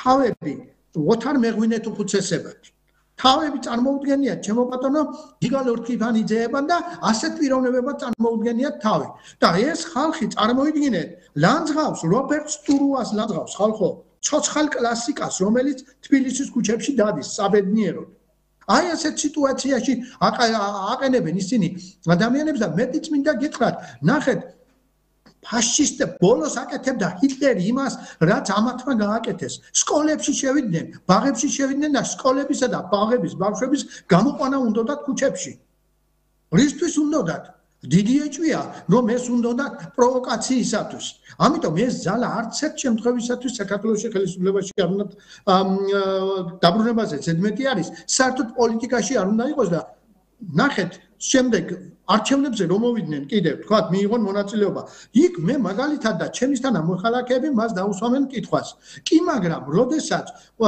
უკრაინის ხელისუფლება ევროკავშირის ბიუროკრატია და ისა ამერიკის ბაიდენის ხელისუფლება მოითხოვდა საქართველოს ომში ჩაბმას მაშინ ერთ-ერთმა რომელიმე ერთმა თქვენთაგანმა თუ გააკეთეთ საპროტესტო განცხადება თუ დაუდექით ქვეყანას გვერდში ბიჭო მე როგორ შეიძლება ახლა რიგითმა ამომრჩეველმა ვაპატიო მაგათ უნდათ ჩემი შვილიშვილების და შვილების დახოცვა არც ერთ შემთხვევაში ბატონო ეხა გუშინდელ თამაში ეხე თქვენ და მე საფტაცებული ვარ ჩვენი გულდის გუშინდელი გამარჯვებით მე ვარ ყველა თითოეულ ქართულ გულშემატკივარს ულოცავ ამ დიდ გამარჯვებას იმიტომ რომ ეხლა სომხეთის ნაკრები კი ცოტა დასუსტებული შემადგენლობით იყო მაგრამ სომხეთის ნაკრებთან ყოველთვის გვიჭირდა ჩვენ თამაში თან განსაკუთრებით სომხეთში და აქედან ბატონო ნიკოლოზ ერთ რაღაცა ჩაურთა და მე მახსოვს ახლა ხნიერი კაცი ვარ და არარაც მთელი სეზონით 10 თამაში რომ არ ეთამაშა თბილისის დინამოსთან თამაშობდა ხო განსაკუთრებით ხო და ნუ იყო ტრადიცია იყო ასეთი გასაგებია და ძალიან კარგად ვითამაშე ჩვენ კარგი იყო რა სტუდია არის მაგრამ აქ მე უფრო სპორტულ მხარეს არ მინდა შევეხო მე მინდა სხვა რამეს შევეხო იცით რა ჩემთვის პირადად მიუღებელია თითეული ის ადამიანი რომელიც აი იმ ძნელბედობის ჟამს, როდესაც საქართველოს საკითხი წყდებოდა, შეიძლება იმ აქციების დროს არც ფეხბურთი ქონოდა, არც ის გამარჯვება გვეზეიმა და სამშობლოც არ ქონოდა და არ გაგვეზიარებინა გუშინდელი სიხარული, რომ დამთავრებულიყო სხვაგვარად საქმე და იმ ბოროტებას, იმ აქციებს, ვინც ედგა გვერდში, მე ვფიქრობ, არც თამაში უნდა წაიყვანოს იმ ადამიანმა, არც ექიმად უნდა იყოს ეროვნულ ნაკრებში და არც მასწავლებელი უნდა იყოს და არავინ არ უნდა იყოს, იმიტომ რომ მე სახელმწიფომ არ უნდა გადაუხადო ფული ისეთ კომენტატორს, რომელიც ხედავდა განსხვავებულად რა ხდებოდა რუსთაველზე. აი ხა მე მინდა აი გიგა გვენცაძეს მიყავდა გუშინდელი მატჩის რეპორტაჟი და მინდა ხა წაგიკითხოთ, რასაც წერდა ის ამ აქციების დროს.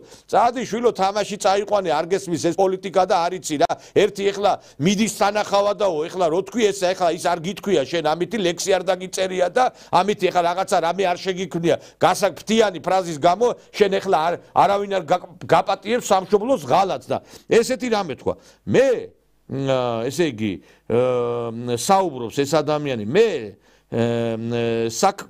საქართველო მიყვარს და როცა მიყვარს არ შემიძლია მისი რომელიმე ნაწილი მძულდეს, მაგრამ როცა ბევრი ურტყამს ერთს, როცა წაქცეულს ურტყამ და როცა ადამიანის თავით ფეხბურთის ქუსლით თამაშის ცდილობ, არც სოკრატე ხარ, არც ეროვნება გაქვს, არც სამშობლო. ესე იგი, ეს ეხმაურება იმას, რომ ანუ თურმე იმ აქციის მონაწილეებს, თურმე აქციის მონაწილეების თავს ურტყამდნენ და ფეხბურთს თამაშობდნენ ამით. ანუ ადამიანი რო ვერ ხედავს იმას, რომ პოლიციას მაგალითად ერთმა პოლიციელმა სხვათა შორის ისეთი ჯანმრთელობის მიიღო დაზიანება, რომ ეხა ბავშვიც არ ეყოლება, იმიტომ რომ მაშხალა პირდაპირ მოხდა იმ ნაწილში, რომელიც დაუზიანდა და ნუ ძალიან სავალალო. შენ რო ვერ ხედავ, რომ შენ ქალაქს წვავენ, შენ რო ვერ ხედავ, რომ შენ პოლიციელებს ესვრიან მაშხალებს, შენ რო კაი გასაგები არ გინდა ხელისუფლება, რატო წვავ შენობას, რატო ანადგურებ, რა შუაშია ეხლა პარლამენტის გადაწვა იმასთან, რომ ხელისუფლება ამას რო ვერ ხედავ, შენ და ხედავ იმას, რომ პოლიცია ასრულებს თავის მოვალეობას, რომ აკავებს ადამიანებს და ამას აკეთებს ამერიკელი პოლიციელიც და შენ არა გაქვს უფლება უკვე რომ მე ის სიხარული თანამონაწილე გამხადო. არ მინდა მე არც ესი კომენტატორი და არც ის ნაძირალა ის მინდა კიდე ეროვნულ ნაკრებში ექიმად ფეხბურთელებს მიეკაროს. იმიტომ რომ მე შეიძლება ადგეს იქა და პოლიტიზირება მოახდინოს იმ ნაკრების წევრები, რომლებიც ეხლა არც იციან რა ხდება ქვეყანაში, მივა იქა და რაღაცებს მე ვიცი ეს რა არის, რა სამზარეულოა ეს ნაკრები, ადამიანური ურთიერთობები, ეგ მარტო ფეხბურთზე არ არის ლაპარაკი, რომ მიდიან იქ ტრანსპორტით, იქ სასტუმროში არიან ექიმი, რომელიც ეხლა პოლიტიზირებულია და რომელიც ესე იგი ნაცი არის, არ უნდა იყოს იქ ეროვნულ ნაკრებში. დინამოს ექიმი ბოზიო რო იძახდნენ, მართლა ბოზი არის ის არა, ის დინამოს ექიმი და ბოზები არ უნდა იყვნენ ეროვნულ ნაკრებში. იმიტომ რომ ეს ვაჟბატონიც გამოდიოდა იმ აქციების დროს და თავზე ამხობდა ქვეყანას. და ვინც გადატრიალებაში რაღაცნაირად ჩართული იყო, არც ნაკრებს უნდა მიაკარო და არც საკომენტატორო ჯიხურს კიდე რა. ბატონო ნიკოლოზ დიახ. ისა, როდესაც ასეთი უმძიმესი სიტუაცია იყო შექმნილი, ეს ადამიანები სამწუხაროდ ასე იქცეოდნენ და მე მინდა დაგეთანხმო თქვენ შეფასებებში, ზოგიერთ შეფასებებში დაგეთანხმო და გითხრათ, რომ ამას აუცილებლად მისახედი არის, იმიტომ რომ არ შეიძლება სამშობლოს მტრებს ამართლებდე. სამშობლოს მტრობა არის ის, რაცაც ეს ადამიანები აკეთებდნენ, არ იმას რომ არ გაუკეთებია, თემურ ლენგს რომ არ გაუკეთებია და შახაბას რომ არ გაუკეთებია, ისეთ რაიმეს აკეთებდნენ გადაწყვას აკეთებდნენ, სრულად გადაწყვას თბილისისა. ამიტომ ჩემო თვითფასო მეგობრებო, მინდა გითხრათ, რომ ჩვენ უპირველეს ყოვლისა კარსულისაგან უნდა გამოვიტანოთ გაკვეთილები, უნდა შევხედოთ ამას რეალობას, უნდა გაუსწოროთ მას თვალი და უნდა დავარქვათ ყველაფერს თავისი სახელი, თუ გვინდა ჩვენი ქვეყნის წინსვლა. ასაგები. ჩემო თვითფასებოდ დავასრულებ, ერთი რამ მინდა ხაზგასმით მინდა გითხრათ, რომ ეს ჩვენ იმიტომ მჭირს, რომ 90-იან წლებში რაც მოხდა და შემდეგ იმ სამბებს ვერ დავუსვით, ვერ დავარქვით თავისი სახელი. ეხლა დაერქმევა და დასრულდება აბსოლუტურად ყველა და ყველაფერი და მშვიდობა მიეცემა ქვეყანას. კარგი, დიდი მადლობა ბატონო ედიშერ, საინტერესო პოდკასტი დაგემშვიდობებით ამით. კარგად ბრძანდებოდ. ბატონი ედიშერ გვენეტაძე იყო ჩვენი გადაცემის სტუმარი, ზურფას ტელემაყურებლებო. და იმედია რომ დასვენებს გამოვიტანთ. იცი რა არ შეიძლება რომ გუშინ შენ საქართველოს სტრების გვერდით იდექი, საქართველოს ჩამოქცევას ცდილობდი და დღეს ვითომ არაფერი დადგე და იქ თამაში ფეხბურთის თამაში წაიყვანო და საქართველოს ნაკრების შტაბში იყო და ვითომ არაფერი გააგრძელო მოღვაწეობა. იცით რა, მოღალატეობა არ უნდა იყოს წახალისებული ამ ქვეყანაში რა. ექიმზე მიდგა საუბარი, მასაჟისტი ყავდა ჩვენ დინამო თბილისში აზორ გაბიტაშვილი. და ეს ადამიანი გარდა იმისა რომ თავის მოვალეობას პირნათად ასრულებდა, იმითაც დაგვამახსოვრდა და აი დისელდორფში თამაშის დროს მოპარა ბურთი მსაჯ და რომ არა მისი ეს ქმედება ჩვენის ბურთიც არ გვექნებოდა აი ამ დინამო თბილისი დისელდორფის თამაშისა და დღეს ინახება იქ საპატიო ადგილას თასთან ერთად ეს ბურთი და ამიტომ რაღაც დასკვნები უნდა გამოვიტანოთ. ამით დაგემშვიდობებით ძვირფას ტელემაყურებლებო, ჩვენ შევხვდებით უკვე ორშაბათს დღის შეჯამების გადაცემაში, კარგად ბრძანდებოდეთ ნახვამდის.